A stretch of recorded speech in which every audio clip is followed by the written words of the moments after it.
شروع اللہ کا نام لے کر جو بڑا مہربان نہایت رحم والا ہے۔ جو چیز آسمانوں میں ہے اور جو چیز زمین میں ہے سب اللہ کی تسبیح کرتی ہے، اسی کی سچی بادشاہی ہے اور اسی کی تعریف ہے، اور وہ ہر چیز پر قادر ہے۔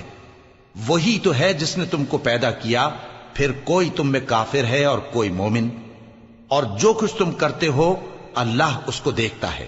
اسی نے آسمانوں اور زمین کو حکمت سے پیدا کیا، اور اسی نے تمہاری صورتیں بنائیں اور صورتیں بھی اچھی بنائیں، اور اسی کی طرف تمہیں لوٹ کر جانا ہے۔ جو کچھ آسمانوں اور زمین میں ہے وہ سب جانتا ہے، اور جو کچھ تم چھپا کر کرتے ہو اور جو کھلم کھلا کرتے ہو اس سے بھی آگاہ ہے، اور اللہ دلوں کے بھیدوں تک سے واقف ہے۔ کیا تم کو ان لوگوں کے حال کی خبر نہیں پہنچی جو پہلے کافر ہوئے تھے؟ تو انہوں نے اپنی کرتوت کی سزا کا مزہ چکھ لیا، اور ابھی دکھ دینے والا عذاب اور ہونا ہے۔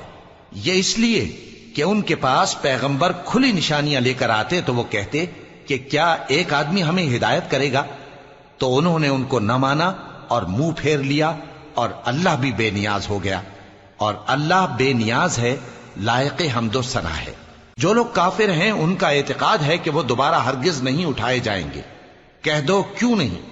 میرے پروردگار کی قسم تم ضرور اٹھائے جاؤ گے، پھر جو کام تم کرتے رہے ہو وہ تمہیں بتائے جائیں گے، اور یہ بات اللہ کو آسان ہے۔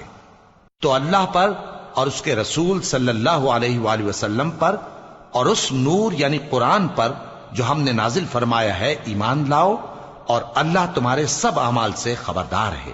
جس دن وہ تم کو اکٹھا کرے گا یعنی حشر کے دن، وہ نقصان اٹھانے کا دن ہے، اور جو شخص اللہ پر ایمان لائے اور نیک عمل کرے وہ اس سے اس کی برائیاں دور کر دے گا، اور جنت کے باغوں میں جن کے نیچے نہریں بہ رہی ہیں داخل کرے گا۔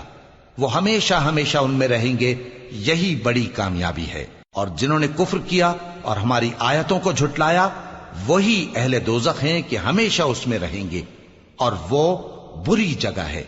کوئی مصیبت نازل نہیں ہوتی مگر اللہ کے حکم سے، اور جو شخص اللہ پر ایمان لاتا ہے وہ اس کے دل کو ہدایت دیتا ہے، اور اللہ ہر چیز سے باخبر ہے۔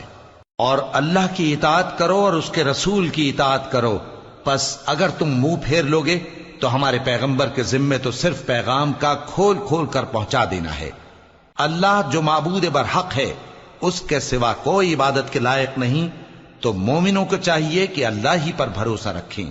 مومنوں، تمہاری بیویوں اور اولاد میں سے بعض تمہارے دشمن بھی ہیں، سو ان سے بچتے رہو، اور اگر معاف کر دو اور درگزر کرو اور بخش دو تو اللہ بھی بخشنے والا ہے، مہربان ہے۔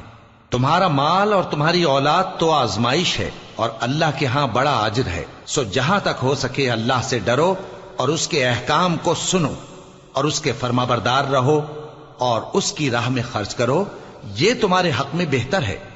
اور جو شخص طبیعت کے بخل سے بچایا گیا تو ایسے ہی لوگ راہ پانے والے ہیں۔ اگر تم اللہ کو نیک نیتی سے قرض دو گے تو وہ تم کو اس کا کئی گنا دے گا، اور تمہارے گناہ بھی معاف کر دے گا، اور اللہ قدر شناس ہے، بردبار ہے، پوشیدہ اور ظاہر کا جاننے والا ہے، غالب ہے، حکمت والا ہے۔